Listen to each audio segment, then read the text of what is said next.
What's good, y'all? DKB here. So let's talk about running back Michael Carter. And we've had excellent news all off season, starting from free agency to crushing the draft.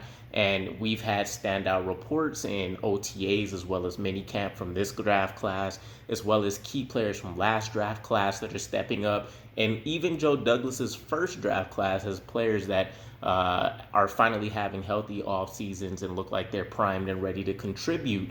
But I like to try to keep one eye on the present and one eye towards the future. And thinking back, there were some comments that Michael Carter made during one of his press conferences after practice.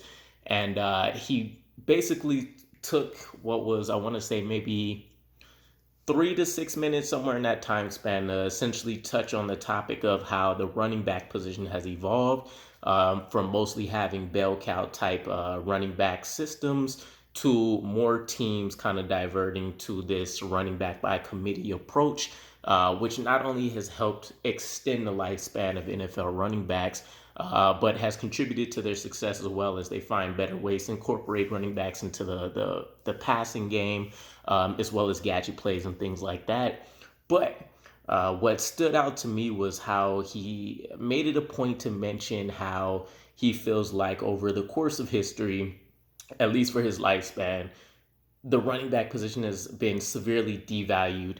And even when we're talking about players in their prime that were getting essentially the max contracts at that time for the running back position, it just doesn't seem like it's enough compared to a lot of other players. And I came across some kind of imagery which basically showed the top contracts, at least in terms of average annual value per year. And he's definitely touching on something there. And this stood out to me because this could present a future problem for us. Now, while we're doing the same thing, we would love to continue a running back by committee approach, which is how the 49ers have operated, at least during LaFleur's tenure. It's probably not something that's going to change. We'll see if Brees Hall and the expected contributions he should make, especially during this immediate rookie season, if that changes their mind. But I don't really see that being the case. So how do we go about trying to pay our players, and are they ever going to essentially lead the league for contract value, right? I don't know if Joe Douglas will open up his checkbook essentially for running back position, depending on how Zach Wilson does. I mean, we've seen some crazy contracts. Aaron Rodgers is making $50 million per year. Patrick Mahomes got a $500 million contract over 10 years. And we still have Lamar Jackson waiting in the rings. We still have Kyler Murray, who's holding out for his contract currently. So there's a lot of chips and pieces that are going to fall. And for the running back position, Christian McCaffrey is currently leading the way at making $16 million per year. And you'd have to think that the Panthers feel like they're on the losing end of what that deal was, because while McCaffrey is making $16 million a year and he's definitely a indisposable piece of that Panthers offense with what he can do in the running and receiving game, as well as just the leadership and effect that he has on the rest of his team, as well as the defenses. 16 million per year for a guy that's missed, and I want to say it's over almost 3/4 of the games that he could have been available for, has to be a bit upsetting. So I don't think we'll necessarily ever dish out that contract, which is problem number one.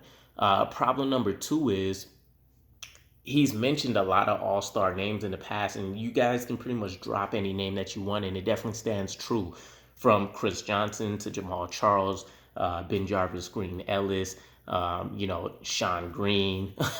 The list goes on and on for all of these top tier running backs that have come out through the league in just the last 10 years alone. I have a feeling that the running back position for us may be a position where if we can't get kind of that home team discount, we may see players continue to, walk through the revolving door while we try to replenish through the draft, which means, for one, the draft will always become a area of opportunity where we make sure that we always draft some kind of running back as a priority for us. So we have somebody stashed and waiting in the wings, excuse me.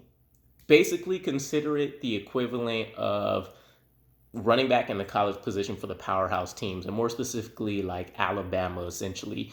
they at any given point in time can have a fully loaded roster of running backs that anywhere else could be the bell cow back or at least the leading engine for that offense. And they'll have players that don't even get that opportunity until their final year, junior, senior year, whatever that looks like for them. So that could be us, which isn't necessarily a bad thing. But Michael Carter seems like a good kid. I'm really just hoping this isn't an issue that seeps into impacting the roster and the culture that's essentially been built. And from all measure and accounts, if you want to go strictly based off opinions, it seems like people are in love with Breece Hall and what he can do for this offense, and therefore he will probably end up ultimately being statistically the better running back in this offense. And it's yet to be seen if we, even take that step to pay him. Considering Joe Douglas has already mentioned he tried to trade up in the first round for Breece Hall as well to give us 4 first rounders. And I really think that was kind of about having that additional, contract year where we can lock him in without any issues. So I don't know. Maybe I'm thinking about this too much.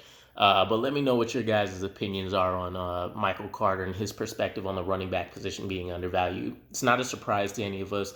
But do you foresee it being an issue, or is there a scenario where we can essentially make this the Browns version of our running back room, where we can have a Kareem Hunt and a Nick Chubb back there with, Deion